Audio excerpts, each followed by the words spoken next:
Hi everybody and welcome to the Purple Mood. Today I decided to have a bit of a 2024 wrap-up and share with you my favorite trends and clothing items of the year. And I encourage you to join me in the comments and share the things you love this year too. Let's get into it!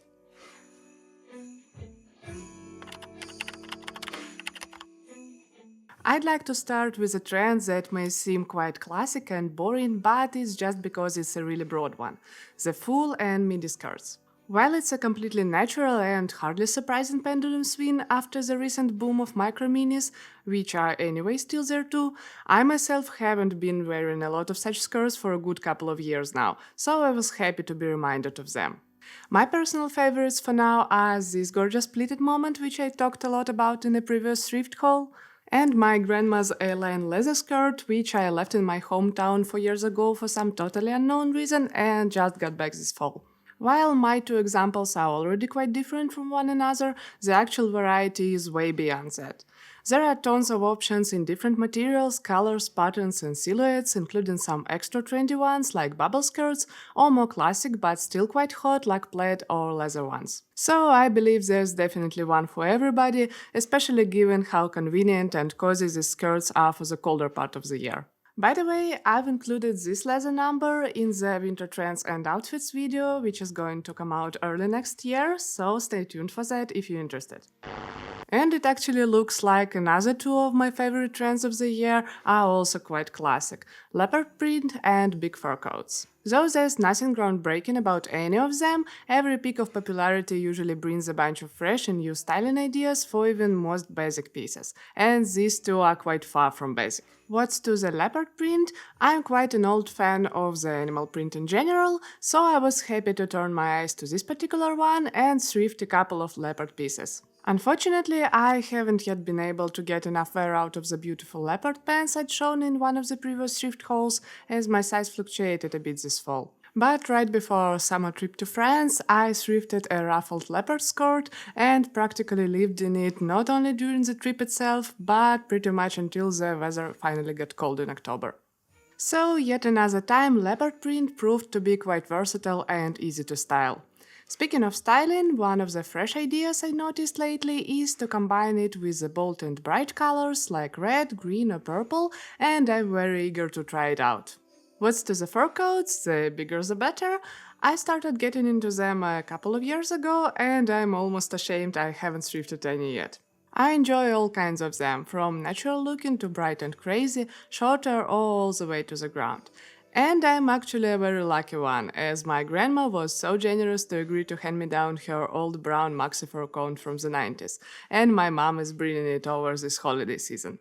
So I expect myself to be all covered in the classic fur coat department and really hope to lay my hands on one of the bright and crazy options we have in the thrift stores. And it's hard to describe how excited I am to try my grandma's coat on, as I believe it's going to be a true star of my vintage collection. What's to the styling ideas? They go all the way from classics through the fun aesthetic variations like mob wife or Slavic core, and all the way to the style mix and match with various degree of crazy. My personal favorite, and probably the first thing I'm going to do when I get a fur coat, is to pair it with a relaxed oversized sweatsuit. I'd like to continue with my favorite findings of the year, starting with the best vintage piece, which is probably not so surprisingly this leather coat. I wouldn't probably go into all the excruciating details, as I've already done it in the original thrift video, but it's been a year since I bought it, and its fit, color, and especially the material still fascinate me like the day I found it. The most surprising thing for me is how warm it actually is, as I was able to wear it even in November this year. I also love its relaxed but not too oversized fit, its surprising versatility, and the subtle vintage vibe it adds to every outfit. Next, I'd like to go with the best new purchase. I still do some from time to time, especially when it comes to the jeans, as it's really hard to find a perfect fit.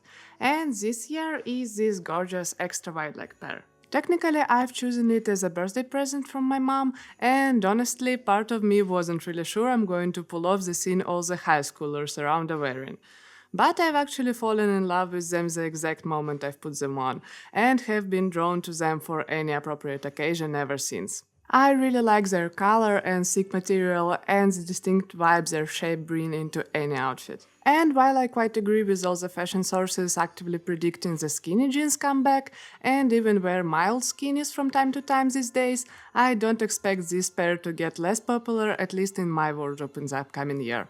If to talk about the best second-hand purchase, I'll probably go with the maxi polka dot dress I thrifted this summer. Unfortunately, now it's packed away for the cold season, but thankfully I have a ton of photos of me wearing it on vacation.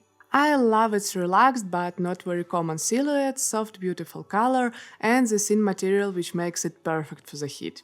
And I generally like the maxi dresses for the summer, as they are just a full outfits on their own, so they are really great for the days when you don't want to put too much effort, but also work nicely in more complex and layered looks. I definitely didn't get enough of this dress this summer, and I'm waiting for the next one to continue wearing it. Next, I'd like to go with my favorite thrifted accessory of the year, and it's definitely this suede backpack. I've been talking about it a lot in my previous thrift haul, so I'll try to keep it short. But I've been wearing it non-stop since I've got it, so I believe its place in this video is well deserved. It's not only bold and very versatile at the same time, but also has obvious boho and overall 2010s vibes. So with my growing fascination with the 2010s trends revival, no wonder I like it so much these days. Next, I'd like to go into usually quite overlooked part of the sustainable fashion approach, which is swapping clothes with the friends and hand-me-downs. And I have a tie here, so my favorite two pieces would be this plaid miniskirt and these ridiculous fluffy sandals.